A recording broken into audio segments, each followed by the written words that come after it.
안녕하십니까. 금강경 제5강을 시작하도록 하겠습니다.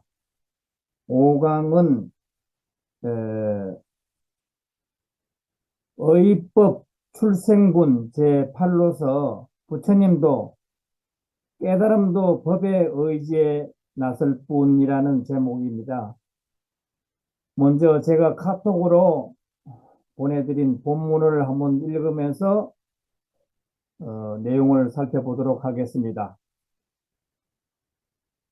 투불이 의운하오 약인 13,000대천세계 칠보 이용보시 시인 도덕복덕 영이 불다불 투불이 은침다 대존 하이고 시복덕 적비복덕성 시고 열애 설복덕다. 투불이야, 너희 생각은 어떠하냐? 만약 어떤 사람이 삼천대천세계를 가득 채운 칠보로서 보시하면 이 사람이 얻은 바의 복덕은 많겠느냐 많지 않겠느냐? 투불이가 말씀드리기를 심히 많습니다. 세존이시여 무슨 까닭입니까? 이 복덕은 곧 복덕성이 아니기 때문에 이런 까닭으로 열애가 복덕이 많다고 말씀하셨습니다라고 하였습니다. 삼천대천세계는 우주 전체만큼 큰 세계를 생각하면 되겠습니다.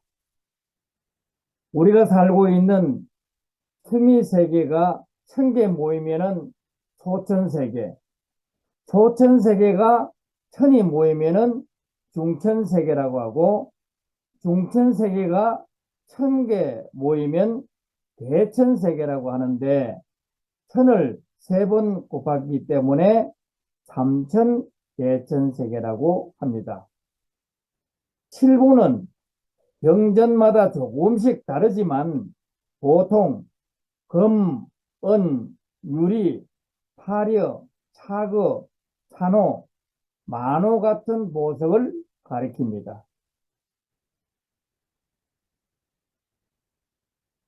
칠보로서 써서 보시하면 이 사람이 얻은 바의 복덕인 많은가 아닌가 부처님께서 이렇게 어마어마하게 큰 우주 전체를 창고 삼아 그곳에 물질의 극치라고 할 수 있는 아주 귀한 보물들을 가득 채워서 남에게 보시한다면 보시한 사람이 받게 될 복덕의 과보는 많겠느냐 적겠느냐 라고 물으시는 겁니다.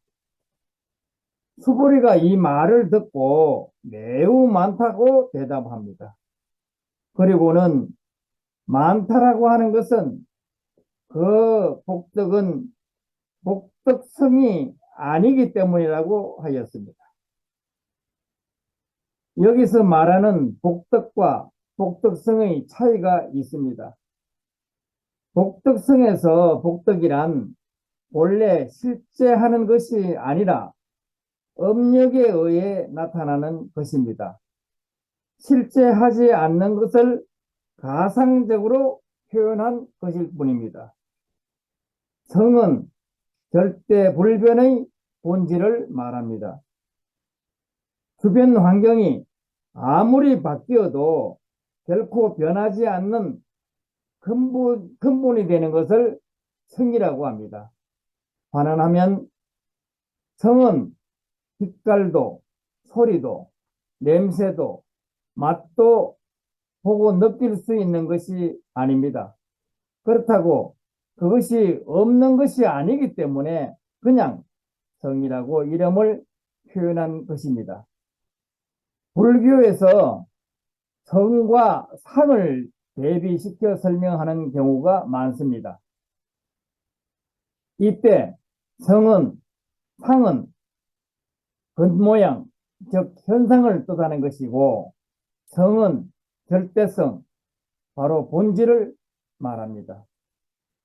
삼천대천세계의 많은 것들을 남에게 주었다고 하더라도 내가 남에게 무엇을 보시했다라는 마음이 있으면 절대적인 보시인 무주상 보시가 되지 못한다는 이야기입니다. 물론 이렇게 많은 보시를 하게 되면은 그것이 종자가 되어 많은 복덕이 있겠지만 이것은 상이 있는 복덕에 불과하므로 언젠가는 없어질 수 있는 유한적인 유류복일 뿐이기 때문입니다. 그러나 복덕성은 유한적인 것이 아닌 것으로 출세간적인 무르복이기 때문에 복덕이 많으니 복덕이 적으니 하는 그 어떤 언설도 붙일 수가 없습니다. 그러므로 복덕의 본성은 복덕이라는 고정된 성질이 있는 것이 아닙니다. 참으로 많은 모시를 하였다 하더라도 그 자리에는 어떠한 영향도 미치지 못합니다. 정령 보시가 이 자리를 통하려면 반드시 집착 없는 무주상 보시여야 한다는 것입니다. 무주상 보시는 머무름이 없는 보시이기 때문에 이 복덕 또한 머무를 때가 없지 않겠는가. 보시한 내가 없고 보시를 받은 너가 없고 주관과 객관이 끊어진 그러한 자리이기 때문입니다. 예, 복덕성이 아니라고 한 것은 진여 본체에서 볼 때 복덕이 아니라고 한 것이며, 열애가 복덕이 많다고 하신 것은 세속의 언설을 빌어 말씀하신 것에 불과합니다. 또다시 제가 카톡으로 보내준 본문을 이어서 같이 한번 독송하겠습니다. 약부유인 어차병중 투지 내지 사국의 등 위타 인설 기복 성피 하이고 수보리 일체제불 급제불 안욕따라 삼약삼보리법 대종 차경출 수보리 소위 불법자 적비 불법. 내용을 살펴보면은, 만약 또 어떤 사람이 이 금강경을 받아 지니고 더 나아가서는 적어도 사국에게 이르도록 다른 사람을 위하여 말해준다면 이러한 복덕이 저 칠보로서 제시하는 것보다 수성하리라. 왜냐하면 수보리야, 시방 3세의 모든 부처님과 모든 부처님의 정덕하신 안욕따라 삼약삼보리의 법, 즉 무상, 정등, 정각의 법이 모두 이 병에서 나오기 때문이다.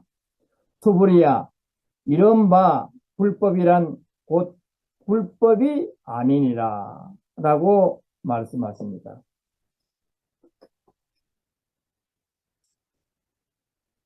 금강경을 나무에 비유한다면은 이 나무의 뿌리는 공이고 꽃은 열반이며 꽃의 향기는 보시이고 그 열매는 부채라고 할 수 있습니다.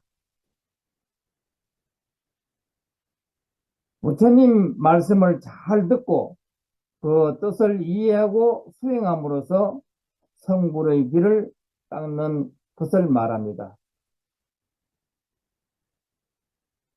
사구계라는 말은 내 구절의 개송이라는 의미로 본래 인도의 산스크리티어 가타에서 나온 말입니다. 이는 법보시의 최소한의 지적한 것이지 반드시 금강경 사행시의 한 구절만을 가리키는 것은 아닙니다. 따라서 이 사국에는 부처님 말씀이 함축적으로 요약된 구절이라고 보면 되겠습니다.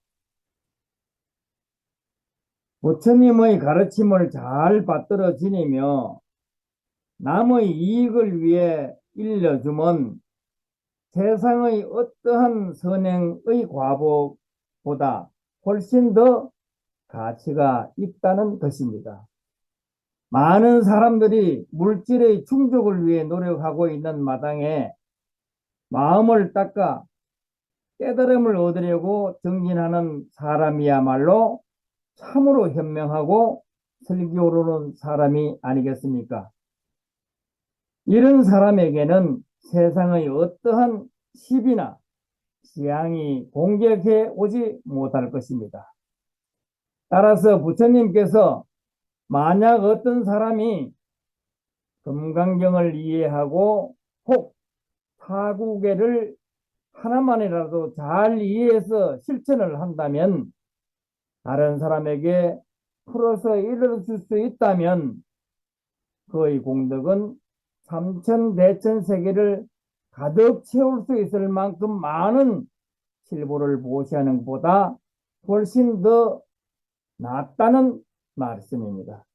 왜냐하면 그것은 다른 사람들을 인도하여 번뇌로부터 해탈케 하는 것이기 때문입니다. 즉 법보시는 불가를 출생시키는 공덕이 있기 때문에 그 공덕이 비교할 수 없이 수승한 것입니다. 일체 재불과 재불의 안욕따라 삼약삼불이법이 모두 이경에서 나왔다고 하는 것은 금강경이 일체의 모든 부처님들을 출생시키는 원리를 간직하고 있다는 의미가 되겠습니다. 다시 말하면 금강경은 모든 부처, 아라함, 무상, 정덕, 정각자로 거듭 태어날 수 있는 모태라고 할 수 있습니다.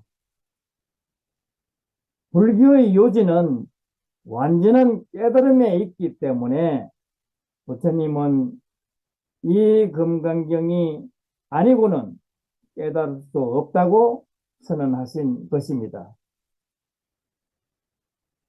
소위 불법자, 적비 불법자라는 대목은 중생은 이쪽이 좋다 하면 이쪽이 붙고 저쪽이 좋다 하면 저쪽이 붙어버립니다.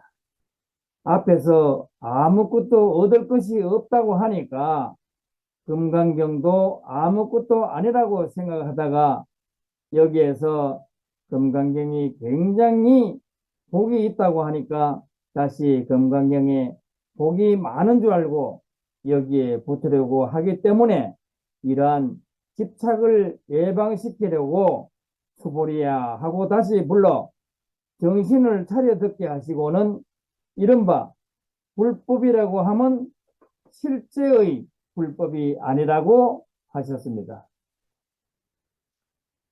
우리의 몸은 세포로 되어 있는데 세포는 아닌 것처럼 경은 문자로 이루어졌으며 그 문자로 어떤 내용을 담고 있는지 경이 곧 문자가 아닌 것처럼 불법은 사람이 붙어 놓은 이름이 곧 법이지 그것이 실제의 불법은 아닙니다.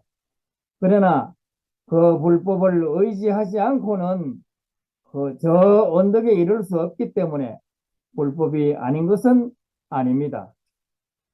우리가 금강경을 읽다 보면 오해하기 쉬운 부분이 있는데 여기서 짚고 넘어가도록 하겠습니다.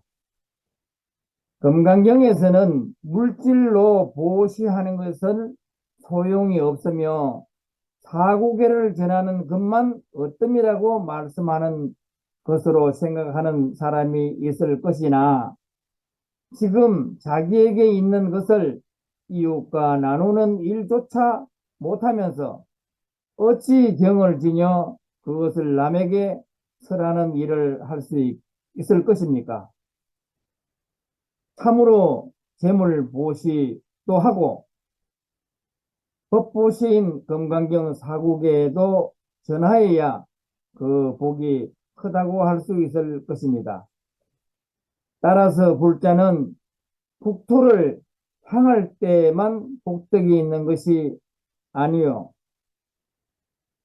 부처님 법을 전하는 전법만을 깨달음의 길이라는 것을 알아야 할 것입니다. 불교를 한마디로 믿고 알고 행하고 체득하는 신해해정의 종교입니다. 그러나 많은 불자들은 믿음은 있으나 중요한 해행정을 빠뜨리고 있습니다. 그리고 그 믿음이 삿된 믿음인 경우가 많습니다. 불자는 반드시 부처님 법에 의지해야 합니다. 만약 부처님 법에 의지하지 않는다면 진리를 알 수 없으며 자신의 본래 참모습도 알 수가 없습니다. 따라서 금강경이야말로 불자들에게 이러한 문제를 해결을 해주는 최고의 경전이라고 아니할 수 없습니다. 다음은 9번째 일상무상분에 대해서 말씀을 드리겠습니다. 풀이하자면 모두 하나됨이 네 가지 모습이 없다.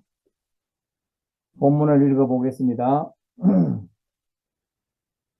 수보리 의운하 수다원 능자 신념 아득 수다원 불과 수보리 은 불야 세존 하이고 수다원 명의 입류 이무 소입 분립색성향 미촉법 시명 수다원 수보리 의운하 사다함 능작 신념 아득 사다함 과불 수보리 은 불야 세존 하이고 사다함 명일 왕래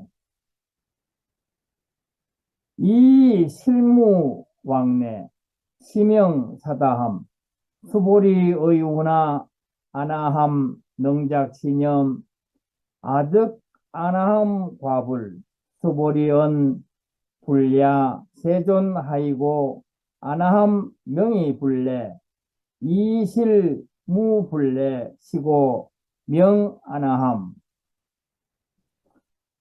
수보리야 어떻게 생각하느냐?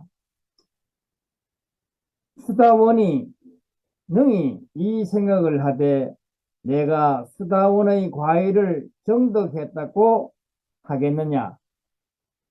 수보리가 아뢰되 아닙니다. 세존이시여. 왜냐하면 수다원은 임류라고 불리지만은 실은 들어간 바가 없어서 색성향 미촉법에 들어가지 않았으므로 그리하여 수다원이라 부릅니다. 수보리야, 너희 생각은 어떠하냐?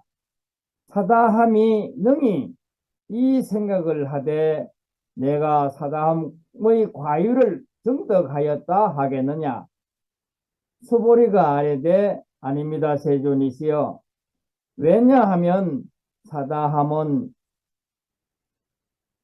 일왕래라 불리지만은 실제로는 오고 감이 없어서 이리하여 사다함이라고 불립니다. 수보리야, 어떻게 생각하나? 사나 아나함이 능히 이 생각을 하되 내가 아나함의 과일을 얻었다고 하겠느냐? 수보리가 아뢰되 아닙니다. 세존이시여, 왜냐하면 아나함은 불례라고 불리지만 실제로 돌아오지 않음이 없으니 이런 까닭으로 아나함이라고 부릅니다. 금강경은 부처님께서 소승의 수행자들이 범하는 잘못을 잡아주는 대성의 일로 이끌어 들기 위해서 설하신 최초의 경이라고 합니다. 이 일상무상분도 소승의 수행자가 성취하게 되는 네 가지 수행 도달점, 즉 사과를 설법의 대상으로 삼았습니다. 금강경의 본문에 의하면 제1단계는 수다원, 2단계는 사다함, 3단계는 아나함, 4단계는 아라한입니다. 이들은 모두 금강경에서 깨달음의 깊이와 정도에 따라 이룬 성현들의 지위를 구분한 것으로 보면 좋겠습니다. 제1단계인 수다원을 살펴보면 부처님께서 수보리에게 수보리야, 그대는 어떻게 생각하느냐? 수다원이 나는 수다원의 경지를 이루었다고 생각하겠느냐라고 물으셨습니다. 물론 그때 당시 그들이 실질적인 어떠한 것을 얻었던 것은 아닙니다. 그 시대에 수료증명서 따위가 있을 리 없었으니 이 때문에 수보리는 아닙니다. 세존이시여. 왜냐하면 수다원이라는 말은 세상의 흐름을 뛰어넘는 사람이라는 의미지만은 뛰어넘었다는 생각에 집착하여 움켜쥐고 있지 않고 또한 빛깔, 소리, 냄새, 맛, 감촉, 분별을 뛰어넘었다는 생각에 집착하여 움켜쥐고 있지 않아야 참된 수다원이라고 할 수 있습니다라고 대답합니다.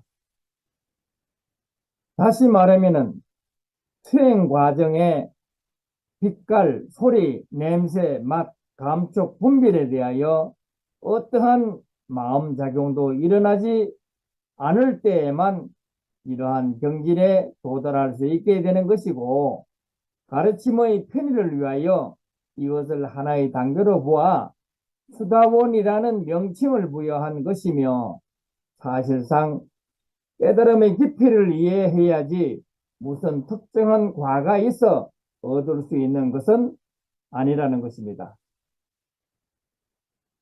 2단계인 사다함이라는 말은 한 번 갔다 오면 성불할 사람이라는 의미이지만 한 번 갔다 오면 성불한다는 생각에 집착하여 움켜쥐고 있지 않아야 참된 사다함이라고 할 수 있습니다. 3단계인 아나함이라는 말은 다시는 윤회 중생으로 되돌아오지 않는 사람을 의미하지만 다시는 되돌아오지 않는다는 생각에 집착하여 움켜쥐고 있지 않아야 참된 아나함이라고 할 수 있습니다. 다시 본문을 읽어보겠습니다. 수보리 의운하 아라함 능작 신념 아득 아라함 도불 수보리연 불야 세존 하이고 실무 유 번명 아람 세존 약 아람 시작 신념 아득 아라함 도 저기 착 아인 중생 수자 세존 불설 아득 무증 삼매 인중 체위 제1.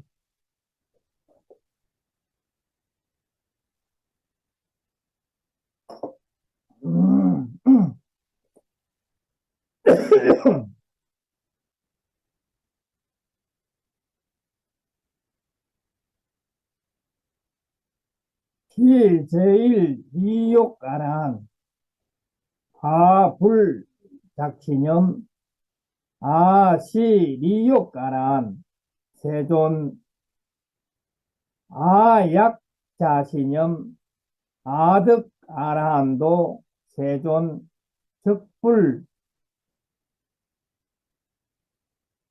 설수보리 시락 아란나 행자 이 소보리 실무 소행 이명 수보리 시락 아란나행. 수보리야, 어떻게 생각하느냐? 아란이 능히 이 생각을 하되 내가 아란의 도과일을 얻었다고 하겠느냐? 수보리가 말씀하되 아닙니다, 세존이시여. 왜냐하면 실제로는 아란이라고 불리는 법이 있지 않기 때문입니다. 세존이시여, 만약 아란이 능히 이 생각을 하되 내가 아란의 도를 얻었다고 하면 곧 아상, 인상, 동생상, 수사상에 집착하는 것이기 때문에 세존이시여, 부처님께서 제가 무쟁 삼매를 정득하는 사람 중에 제일이라고 말씀하셨으니 욕심이 떠난 제일의 아난이지만은 저는 내가 욕심을 떠난 아난이라는 이 생각을 하지 않습니다. 세존이시여, 제가 만약 내가 아란의 도를 얻었다는 이 생각을 한다면 세존께서는 곧 수보리는 아란나행을 좋아하는 자이다라고 말씀하시지 않았을 것이온데 수보리가 실제로 행함이 없기 때문에 수보리는 아란나행을 즐기는 자이라고 이름하시는 것입니다. 마음이 번거로우면 세상이 번거롭고 마음이 맑고 깨끗하면 세상은 맑고 깨끗하게 보입니다. 사람의 몸은 비록 하나지만 마음은 바닷가의 모래알만큼 많습니다. 그래서 부처님의 가르침도 하나로 일렀으나 받아들이는 사람은 각각 수천만이 되게 됩니다.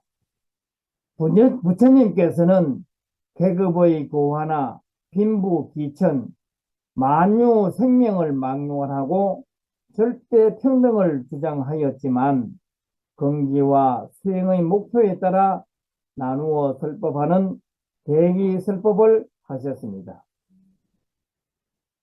수다원, 사나함, 아나함, 아라함은 수행과의의 도에 드는 심천을 말하는 것입니다.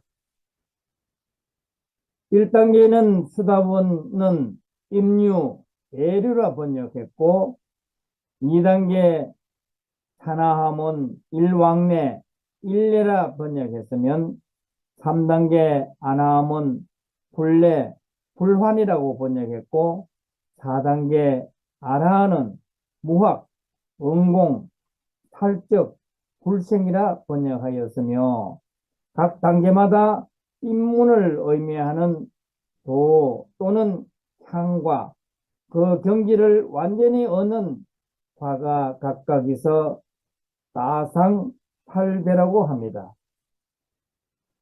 금강경에서 말하는 수행의 4단계는 인도인들의 이상적인 삶을 4단계로 구분한 것과 같습니다.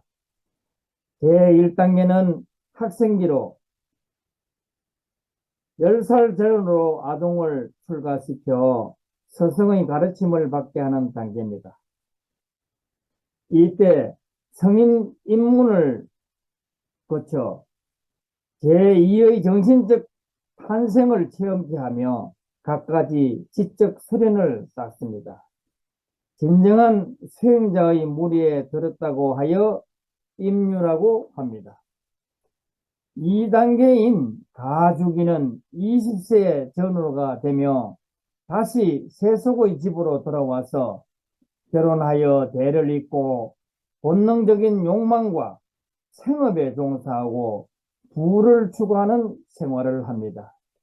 한번 갔다가 왔다는 의미로 일왕래라고 합니다. 3단계는 임석이로 지금까지 쌓아온 부와 명예를 모두 버리고 다시 출가하여 숲으로 돌아가 응거하면서 명상과 금욕 생활을 즐기게 됩니다. 다시는 인간 세상으로 돌아오지 않는다는 뜻으로 불례라고 합니다. 제4단계는 유행기로 임석이에서 세속과 철저히 담을 쌓고 수행을 열심히 하여 아란의 도가를 얻어 마을을 돌아다니며 다른 사람을 가르칩니다. 이러한 전통에 의해 그동안 쌓아두었던 부귀와 명예 등의 물질적인 풍요를 포기하고 정신세계를 추구해 나가는 것입니다. 그러나 우리의 삶은 끝까지 쌓고 모으는 과정으로 일생이 끝나버립니다. 이렇게 쌓고 모은 것을 버릴 때 진정한 삶의 의미를 갖고 새로운 세계를 열어갈 수 있다고 하는 것입니다. 수다원, 사나함, 아나함은 과를 한번 한 반면 아라한은 도라고 합니다. 아라한의 정덕 상태가 다른 3계와는 다르다는 것을 드러냅니다. 도는 입문을 의미하고 관을 얻은 후에 경지를 말합니다. 즉 수행하여 도달할 수 있는 최고의 경지를 아란이라고 표현합니다. 바로 이러한 경계가 절대 순수 자극의 세계인 부처의 세계로 완전히 깨어 있음을 말합니다. 그래서 모든 번뇌와 전쟁에서 승리한 그는 세상에서 가장 거룩한 공양을 받아야 할 자격자라고 하는 것입니다. 그러나 수다원, 사나함, 아나함 등의 내가 성인의 과보를 얻었다라고 생각 속에 무엇이 들어있을까? 내가 아라한 도를 얻었다라고 하는 생각 속에 반드시 내가 이러한 법을 닦아 얻었다는 수행의 교만과 권위가 있을 것이며 수행의 교만과 권위는 다툼을 가져오고 다툼은 미움과 정오 등 시끄러운 문란을 가져올 것입니다. 그래서 금강경은 수보리가 얻은 삼매를 무쟁 삼매로 행하는 바 안한나 행, 즉 고요한 행으로 설명하고 있습니다. 만약 어떤 분이 아란의 경계를 얻었다, 성취했다라는 분별의 마음이 일어났다면 아직도 아란의 경계에 이르지 못했다는 증거입니다. 참으로 깨어 있으면 단계가 없고 정해진 길이 없습니다. 아람, 즉 존경받을 만한 나는 존경받을 만한 사람이 되었다고 생각한다면 그 순간 아상이 싹트기 시작하여 끝내 여러 가지 상들을 주렁주렁 엮어내게 됩니다. 그러므로 그는 이미 존경스러운 사람이 아니고 아상, 인상, 동생상, 수자상의 노예가 되어버린 겁니다.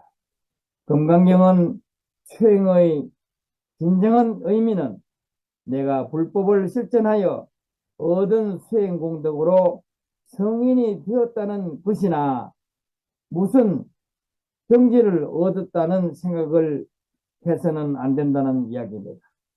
무쟁삼매는 다툼이 없는 삼매, 번뇌와의 전쟁에서 승리한 뒤 내면적으로는 모든 감정이나 오염에 물들지 않아 마음이 평화롭고 순결한 그런 삶의 경지를 말합니다.